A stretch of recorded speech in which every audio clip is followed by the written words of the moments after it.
ಯಾರು ಕೇಳಕ್ ಸಾಧ್ಯನೇ ಇಲ್ಲ ರೀ. ನಮ್ದು ನೋಡಿ, ಒಂದು ವಿಷಯ ಹೇಳ್ತೀನಿ, ಯಾರೇನು ಅನ್ನೋದು ಎಲ್ಲ ಪಾರ್ಟಿಗೆ ಮಾಹಿತಿ ಇದೆ. ನಮಗೆ ಎಲ್ಲೋ ದಾರಿ ತಪ್ಪಿಸಂತ ಕೆಲಸ ಯಾರಿಗೇನೋ ಮಾಡಿಸ್ತಾರೆ. ಇವತ್ತಂತ ಮಾಡ್ತಾರೆ. ಹೇಳಿದ ಮಾಹಿತಿ ಪ್ರಕಾರ ಏನು 30 ಮತಗಳನ್ನು ನಿರ್ಣಯಿಸಿದ್ರೆ 30 ಮತಗಳು ಆಗಿದ್ದಾವೆ. ಒಂದು ಇನ್ವೈಟ್ ಆಗಿದೆ, ಅಸಿಂಧು ಆಗಿರುತ್ತೆ. ಅದಕ್ಕೆ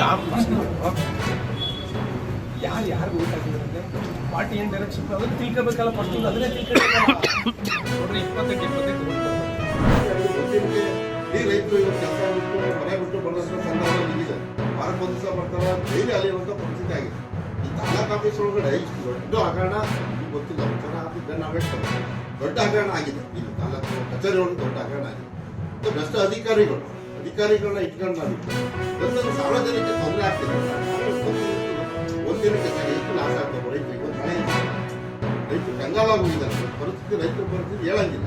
ಅಂತ ಸಂದರ್ಭದಲ್ಲಿ ಅವ್ರ ಕೆಲಸ ಎಲ್ಲ ಬಿಟ್ಕೊಂಡು ಇಲ್ಲಿ ಬಂದು ಪ್ರತಿನಿತ್ಯ ಬರೋದು ಹೋಗೋದು ಆದರೆ